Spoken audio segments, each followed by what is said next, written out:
And like you look at like First 48 and all these things, these shows about like when these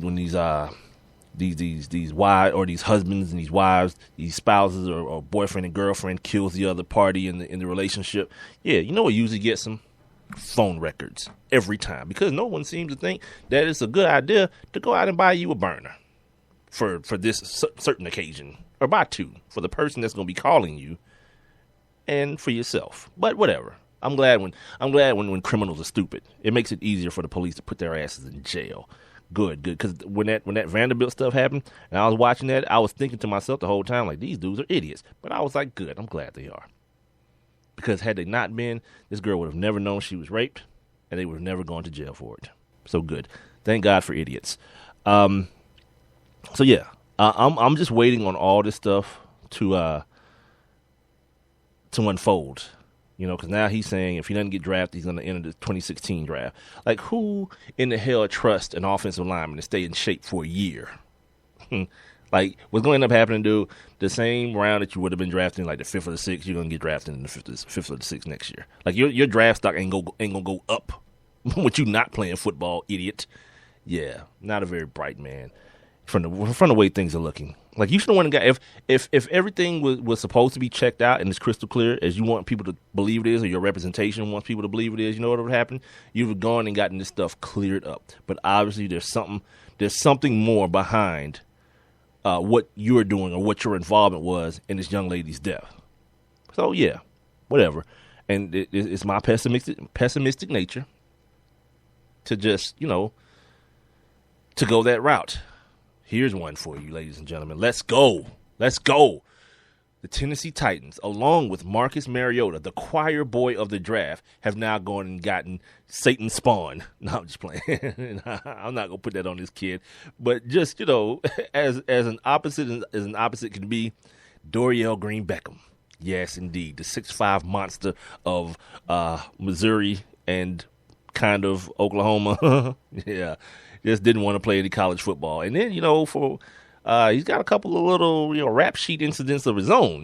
One being the NFL's biggest new issue, the domestic violence thing. He's got one of those, kind of tagged to him. But, like I say, ball. He's 6'5", 230 and can run. So, yeah, if you can play that game I like to call I'm just bigger than you, and you can play it better than the guy covering you, yeah, be prepared to have your name cheered and not jeered. And if you can't, guess what? Yeah, we'll just go ahead and discard you as another tragic NFL story, and let you go about your way. Go about your way, and then we'll get another one next year, because that's the one thing about the NFL, and this draft shows you every single year. This is these players are a commodity that's going to keep on refilling itself each and every year. You get 7 rounds at 32 picks apiece.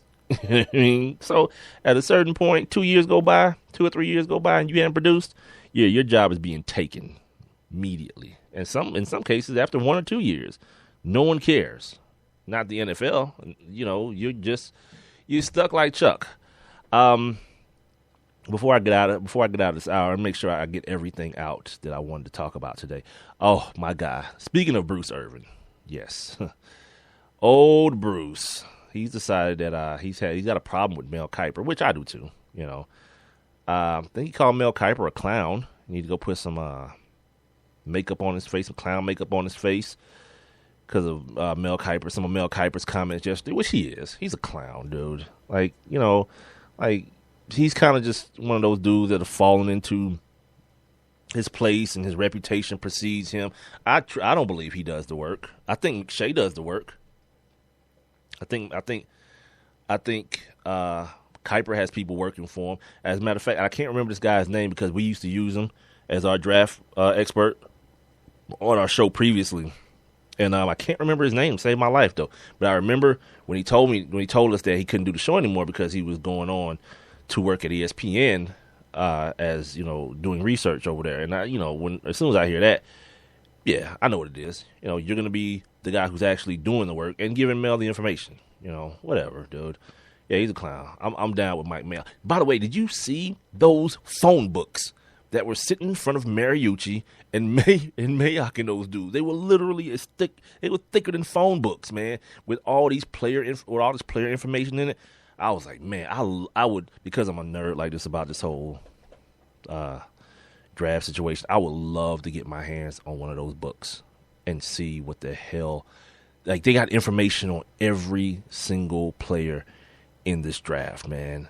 That is outstanding. And I know it's not really stuff that the average person's going to look at and see, but because I'm just a weirdo that way, it caught my attention, and I was like, good God Almighty, I need to get one of those in my life.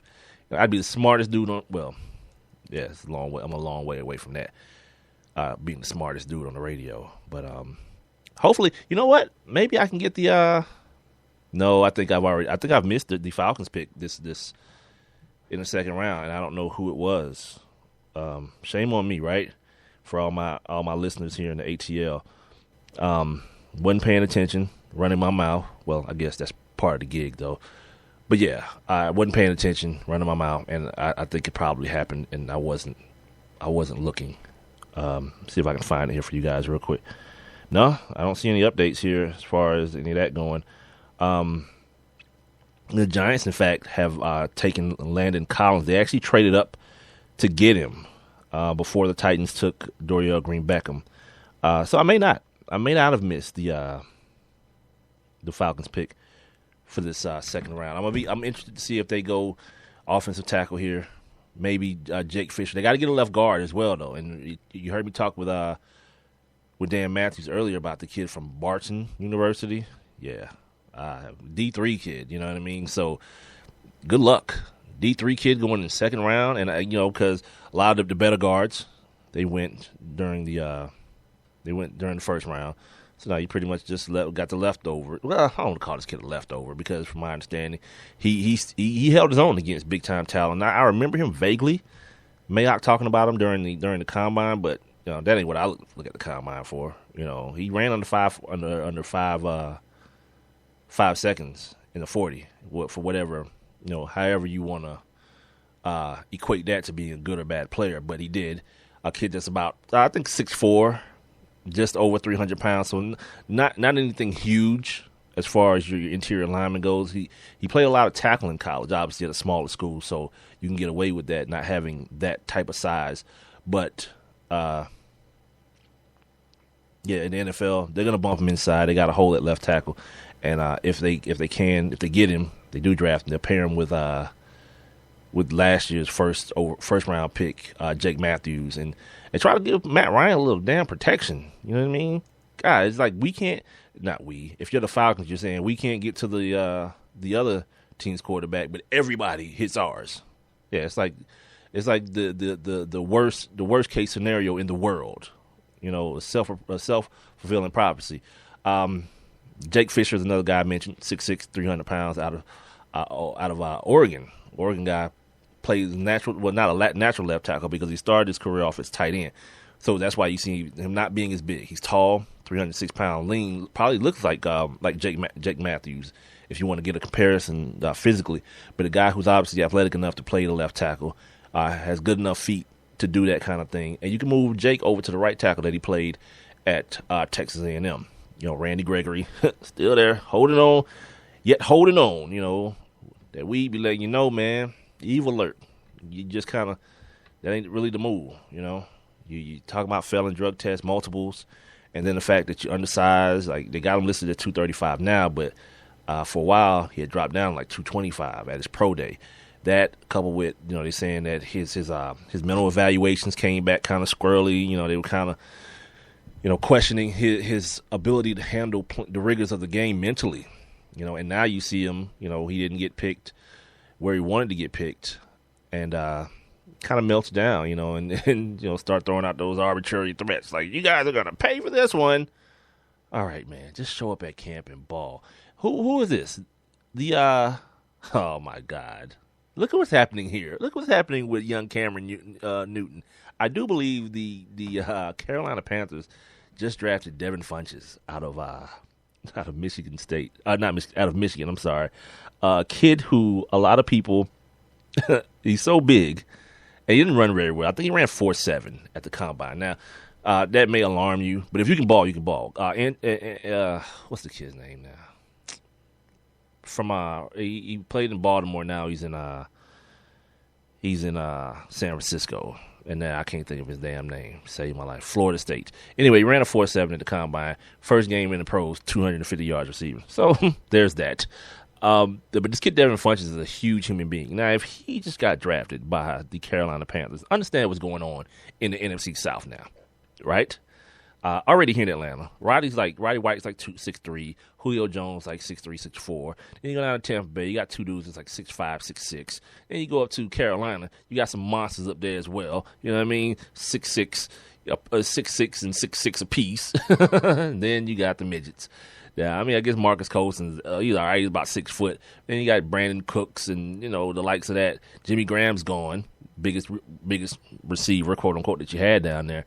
So, yeah, man, you're going to have to get some help covering people. I talked about Landon Collins earlier for the Falcons, but probably not a good look because you got to, people coming out with these 3 wide sets. They're not the average 3 wide with, your your small little slot receiver. Speaking of slot receivers, I saw something yesterday, and I didn't really read it in its entirety, but apparently Wes Welker has no friends. Like, people are still clearing him to play professional football. Like, one of the most concussed dudes in the world. Like, he doesn't care if his brain turns to jello, apparently, because, yeah, man, what the hell? At some point, we gotta. I'm not the one to ever tell anybody that you need to stop taking checks from people, but what are you trading? What are you trading to get those checks? Yes, by the way, it's confirmed. The Panthers traded up with the Rams. So the Rams got more picks to get Devin Funchess, the huge human being out of the University of Michigan. That's going to be a nice. And then plus, obviously Greg Olsen is at the tight end. They still got, which one of those backs is still there? Jonathan Stewart. Is he the one that's still there, or he's the one gone? Is D'Angelo Williams still there? One of those guys is still there in Carolina. So a team that went, what were they, 7-9 or 8-8, and made the playoffs last year and hosted the playoff game as well. So there's that. Look to be giving young Cameron some help. They got an offensive lineman in the first round, I believe. I believe they got an offensive lineman, or did they get a safety? I'm not really sure. Don't quote me on that. But they're gonna need to. Like the whole Michael Orr thing, like life ain't imitating art with him as of late. So they're gonna need to protect Cam because he's been getting hit a lot here in the last couple of years, and you can tell it's slowing him down. The little back and the ribs and all this kind of thing. Here's the details of the trade real quick. They acquired the 41st pick in the second round so they could take Devin Funchess. Carolina gave up 2 picks to move up from 57, giving the Rams the 89th in the third round. Hold on, because now I have to hit another button in order to, find my way to see the rest of the freaking story. They gave the 89th pick in the third round and the 201st selection in the sixth round. The picks in addition to that 57th selection in the deal. Yeah, man. And they say he was listed, Funchess was listed as a tight end. God, they're going to have some huge human beings on the outside. You talk about just playing like alley-oop ball. Yeah. I don't know if that's going to even help Cam, though, because he still got to learn to read defenses better. You know what I mean? And trust the throw and quit trusting that cannon he has attached to his shoulder. Like, you find that so many times, like guys like Matthew Stafford, Brett Favre is a victim of that. Guys who just trust that arm and not really do the thing that you should do. Anticipate, throw guys open. You want to wait. Michael Vick is another one. Got into a lot of trouble with that. Not throwing guys open, throwing it to guys when you thought they were after the fact, or when they were open after the fact, because you feel like you have a strong enough arm to squeeze it in there.